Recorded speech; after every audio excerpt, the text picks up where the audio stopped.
So first let's begin by installing blockchain onto our system. Now for this, the first thing that we need to do is that we need to clone the Go Ethereum path that is present on the GitHub repository, and we need to create a local repository as part of it. Now we'll be doing that on an Ubuntu virtual machine. So in case if you do have an Ubuntu virtual machine to your access immediately, you can go on and try it out simultaneously as I do, or even if you have Ubuntu installed on your system, I would recommend that you try it out.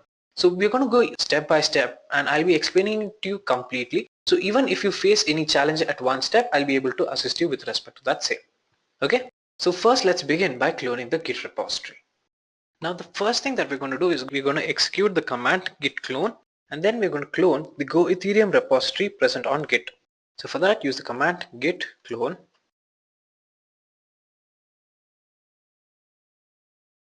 Now this may take some time, so I request you to be a bit patient while this command gets executed, because the Git repository for Go Ethereum is slightly big.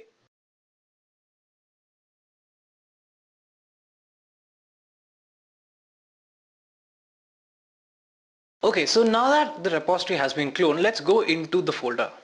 So use cd go-ethereum, and let me show you the files that are present here.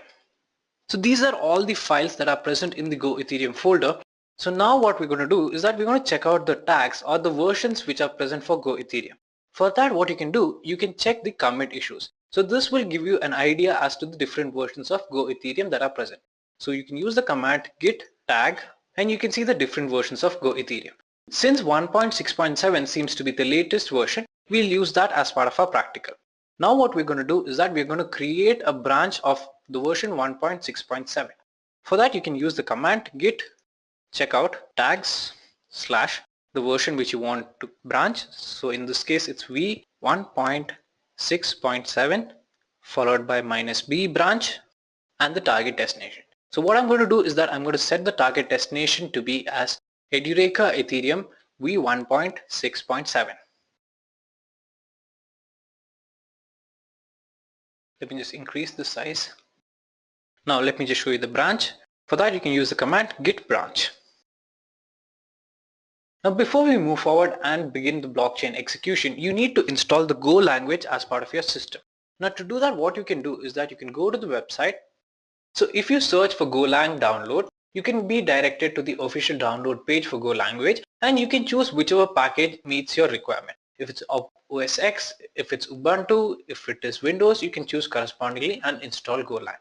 Now since I am using a 32-bit Ubuntu version, I have downloaded this package. Now it's time for me to extract and install it as part of my system. To do that, let me just open a new terminal. Let's maximize this as well. And here, let me go to my home directory where the file is present. So by default, it would be stored in your downloads. So I recommend that you open a new terminal and ensure that the package is present into your home directory. So this is the file that I have downloaded. Now it's time to extract this. So for extracting and installing this file, you'll use the command sudo tar -xpf, following which you'll specify the file name. Always ensure that you're extracting the correct file. So the name of file is go 1.8.3 linux-386. Now if you're using a 64-bit, the file extension may change.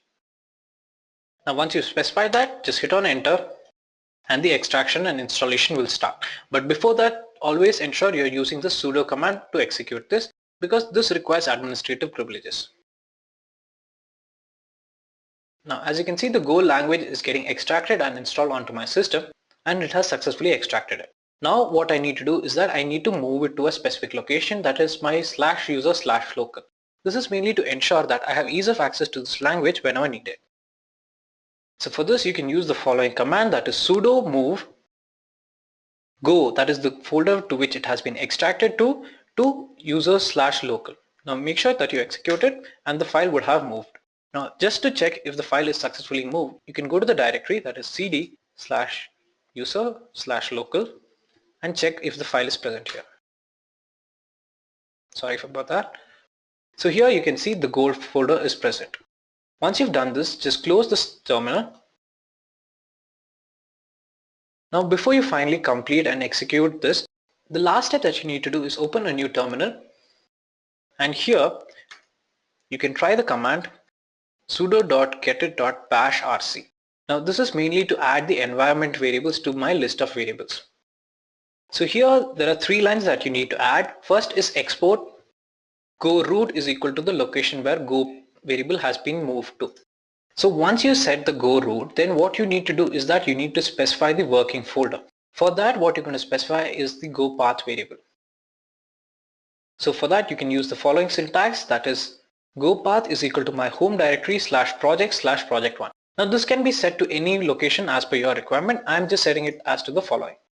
Finally, what you need to do is you need to add this to your path list. So the command is going to be the following: path is equal to the syntax that has been specified here, that is go path /bin go root /bin path variable. So once you do this, you can save your bash.rc and close it. Finally, use the command source.bashrc to ensure that the bash file gets restarted. Now to check if the Golang has been installed successfully, just execute the command go version and you can see it has successfully been installed. So let's close this and let's go back to our Go Ethereum terminal, and here what you need to do finally is that you need to execute the make all command. Okay, sometimes this tends to happen, so what you can do is just close this, open a new terminal. Let's go back to our Go Ethereum folder and here just check the Go version. Yes, this is working. So sometimes what happens is an existing terminal does not accept the updated value. So in that case, just open a new terminal and execute the following command. So now the final command that we need to execute is make all. So here just execute make all. So as you can see, it's getting executed. So what it does is that it basically tells Git to build the target file as per the input with respect to it works. So again, this may take some time, so I request you to be a bit patient. Great. So with this, we've completed the first phase of our demo. What we have successfully done is that we have successfully cloned the get code from the Git repository. Now the next step is to create a Genesis block. Now what exactly is a Genesis block? Genesis block is always referred to as the first block or the zeroth block for a blockchain. It basically contains the details with respect to the blockchain. So what we'll do is we'll first begin by creating a Genesis folder and then we'll add a Genesis JSON file into it. So what we'll be doing is in our Go Ethereum directory, we'll be creating a new folder called Genesis. Now let's go into the Genesis folder. And here you need to create a new JSON file which has all the details of the Genesis block. So for that, use the command get it Genesis, and I'll just name it genesis3.json, and let's add the code. Now what has to be present in the Genesis block? Let's discuss about that. Now in a Genesis block, you define the different rules for our blockchain. So for that, what you have to do is you need to understand this code. So let me just give you a brief summary as to what is present as part of this code. Now let's start by the simple things. Timestamp basically is a timestamp, and extrabyte basically is the extra 32-bit memory that you can use to pass any message with respect to that same. Then comes difficulty. Difficulty basically is how difficult is it going to be to mine a specific block as part of the blockchain. So you can set this difficulty and modify it as per your requirement. Then coming to Coinbase. Coinbase is basically the address to which the coins have to be sent to after the block has successfully been mined. Then comes your parent hash. Parent hash basically is the hash code of a parent. In a blockchain, every block has the hash code of the previous block, and this is how you identify which is a valid block or not. So in our case, we are setting the value of parent hash as well as Coinbase to 0. And now we'll talk about both nonce as well as the mixed hash value. A mixed hash value is a value that is kept fixed throughout your blockchain, but your nonce is the key value that needs to be computed by every miner. Okay, the combination of your nonce as well as your mixed hash is something known as a proof of work. You need to get a specific hash value with the combination of nonce and mixed hash, which is less than the set value for a block. How is this value defined? There's a certain mathematical logic associated to it. So let's not go there now. Basically what you need to do is that you need to identify the value of nonce. Once you've identified this value and added it to the mixed hash, it should be equivalent or lesser than the mathematical value set for that block. Now this is where the resource gets invested. The value of nonce is something that you get by trial and error method. Now, it was believed that in the year 2014, the value for nonce had to be tried between 1.4 till 15 quadrillion values. So you can understand how much effort it takes. This is exactly why I said one block cannot be completely solved by a single user and requires a lot of computational power by a user. And this is why in today's world, most miners come together to form a pool where the work gets distributed among them. They try out different values accordingly, and once the block gets solved, the incentive gets distributed among the people involved. So I hope this has also given you an idea as to what is the role of a miner as such. Okay, so two things that we're left out with is gas limit. Gas limit basically is the limit of gas or resource that you can spend while mining a block. What happens if too many people invest too much of resource? Then it becomes easier for them to mine the block. So there's a certain limit set for that. So that is what exactly is your gas limit. And finally, alloc is the last command that you have here. This is mainly used to define a list of pre-filled wallets. Now, since we are not using pre-filled wallet system, we have left it empty here. Great. Now let's add this code as part of our Genesis block. Now I've also shared it with you, so make sure you're doing it simultaneously. So let me just add it here and save it. So once you've completed this, we are done with step 3. Now it's time to initialize our blockchain. So for that, let's go back to our presentation. Now for starting your blockchain, you need to execute the following command, that is home/edureka/go Ethereum. Now edureka will be replaced by the user that you have specified. Then inside the Go Ethereum, you need to go inside the build, bin and get, and there you need to specify the data directory which is of the Genesis file. So that is Ethereum net3 init genesis3.json. So let me just execute this. Now let's go back to our home directory, and here let's execute the command that I have just shared with all of you. Now this command will help you start the Go Ethereum blockchain. Great, now that we have initialized the blockchain, it's time that we get the get console access. Now the get console is important because all the commands that you need to execute as part of the blockchain are commands that get executed on the get console. So for that we'll use the following command, where the only variation is with respect to the network ID, where you have previously initialized the Genesis file. Here you need to use the network ID 3 console. Once you've done with this, you get direct access to the get console where we'll be executing certain commands. So as you can see, the get console is getting initialized, and here you have the get console initialized. So now let's discuss about the various commands that we're going to use as part of today's session. So we need to create new account, as we had discussed as part of the problem statement. We need to check the balance. We also need to mine and check the wallet balance of each of the miners. So for that, let's go back to the slide and discuss each one of them one by one. Now the first command that we need to execute is personal.newAccounts. Now this creates a new account as part of your blockchain which has a specific wallet attached to it. So every time that the blockchain mining happens, the wallet gets updated with respect to the ether value. Apart from that, the next command is eth.accounts, which will help you check the various accounts which are part of the blockchain. Then you have eth.block number. Now this helps you identify the total number of blocks which are part of your present blockchain. Then you have miner.start. This starts the mining operation, and to stop the mining operation you can use the command miner.stop.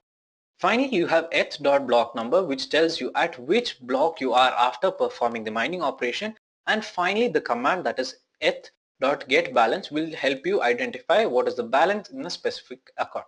Now this is basically the account details that we had seen earlier. It is a hash value and you get it as soon as you create an account.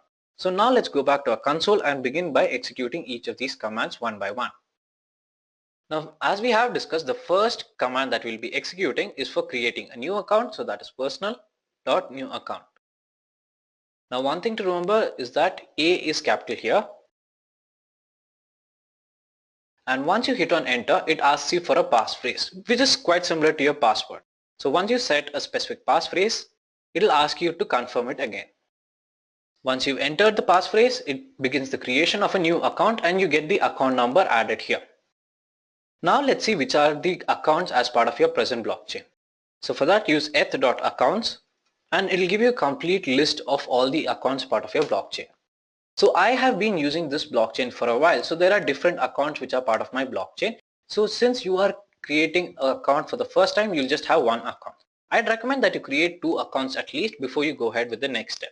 So you just need to execute the previous command, that is personal.newAccounts, to create the second account as well. let's check on which block I am at present. So for that, use the command eth.block number, and here remember n is capital.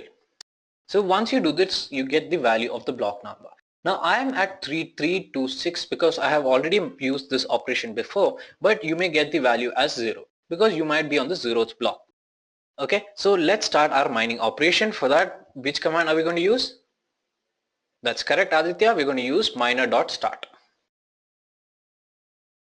Now once you do this, it may take certain time for the resource to get allocated and the mining to start, so I request you to be a bit patient. And what we're going to do is that we're going to execute this mining operation for the next 10 minutes and let's see how it goes. So as you can see here, the mining operation has started and we are mining newer blocks as well. So let me run this operation for the next 10 minutes and let's see how it goes.